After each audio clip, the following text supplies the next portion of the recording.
ان لوگوں نے پھر بھی کفر ہی کیا، کوئی بھی ایمان نہ لائے۔ چنانچہ ابراہیم علیہ السلام نے ایک بار پھر ہجرت کی اور مصر جا پہنچے۔ مصر کے بادشاہ کو خبر ملی کہ ایک شخص ہجرت کر کے آیا ہے اور اس کے ساتھ ایک عورت ہے، وہ بہت زیادہ حسین و جمیل ہے۔ چنانچہ اس ظالم نے اپنے کارندوں کو بھیجا کہ اس عورت کو میرے پاس لے آؤ، ساتھ ہی اس سے پوچھنا کہ تمہارے ساتھ جو آدمی ہے وہ کون ہے، اگر وہ اس کا خاوند ہو تو اسے قتل کر دینا۔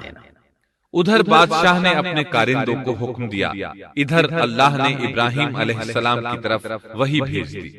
انہوں نے سارہ علیہ السلام سے کہا، اگر وہ تجھ سے میرے بارے میں پوچھیں تو بتا دینا تم میری بہن ہو۔ پھر سارہ سے بولے، اے سارہ، روئے زمین پر میرے اور تیرے سوا کوئی مومن نہیں، یعنی یہ کافروں کی سرزمین ہے، یہاں کوئی مومن نہیں، اس لحاظ سے تم میری دینی بہن ہو۔ پھر بادشاہ نے ابراہیم علیہ السلام کو پیش کرنے کا حکم دیا۔ اس نے آپ سے پوچھا، یہ عورت کون ہے؟ آپ نے فرمایا، یہ میری بہن ہے۔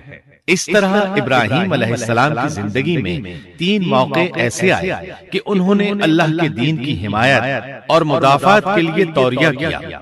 توریہ کا مطلب یہ ہے کہ واقعہ کچھ اور ہو لیکن کوئی شخص کسی خاص مصلحت کی وجہ سے اسے 2 معانی والے الفاظ کے ساتھ اس انداز میں بیان کرے کہ سننے والا اس واقعہ کو نہ سمجھ سکے بلکہ اس کا ذہن خلاف واقعہ چیز کی طرف منتقل ہو جائے۔ شریعت نے بعض مخصوص حالات میں اس کی اجازت دی ہے۔ وہ 3 مواقع جہاں ابراہیم علیہ السلام نے توریہ فرمایا، ان کی وضاحت کچھ اس طرح ہے۔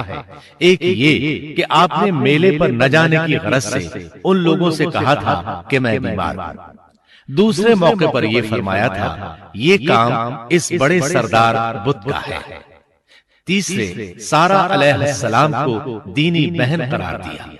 اس ظالم بادشاہ نے سارہ علیہ السلام کو اپنی تحویل میں لے لیا۔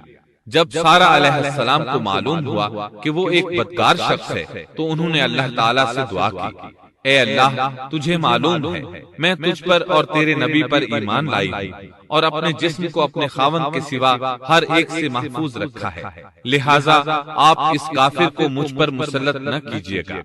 چنانچہ اس کافر بادشاہ نے جب سیدہ سارہ کو پکڑنے کے لیے اپنا ہاتھ بڑھایا تو اس کا ہاتھ شل ہو گیا اور اپنی جگہ پر جم گیا۔ وہ لگا چیخ پکار کرنے، اس میں اتنی طاقت نہ رہی کہ اپنے ہاتھ کو حرکت دے سکے۔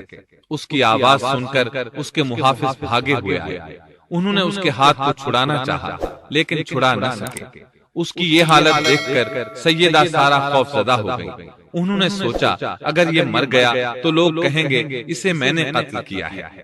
چنانچہ انہوں نے اللہ سے دعا کی کہ اسے چھوڑ دیا جائے۔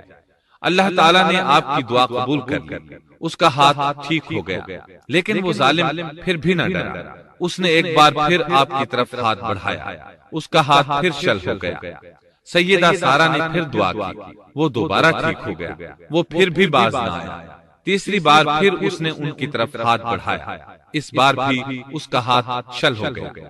اب وہ سیدہ سارہ علیہ السلام سے کہنے لگا، اب کی بار اگر تو مجھے اس مصیبت سے نجات دلائے گی تو میں تجھے چھوڑ دوں گا اور کبھی تیرے آڑے نہیں آؤں گا۔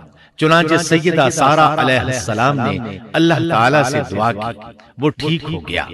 تب اس نے اپنے کارندوں کو آواز دی اور ان سے بولا، تم میرے پاس کسی انسان کو نہیں بلکہ سرکش جن کو لائے ہو۔ پھر اس نے انہیں رہا کر دیا، عزت و اکرام سے رخصت کیا اور ان کی خدمت کے لیے اپنی بیٹی ہاجرہ کو ساتھ کر دیا۔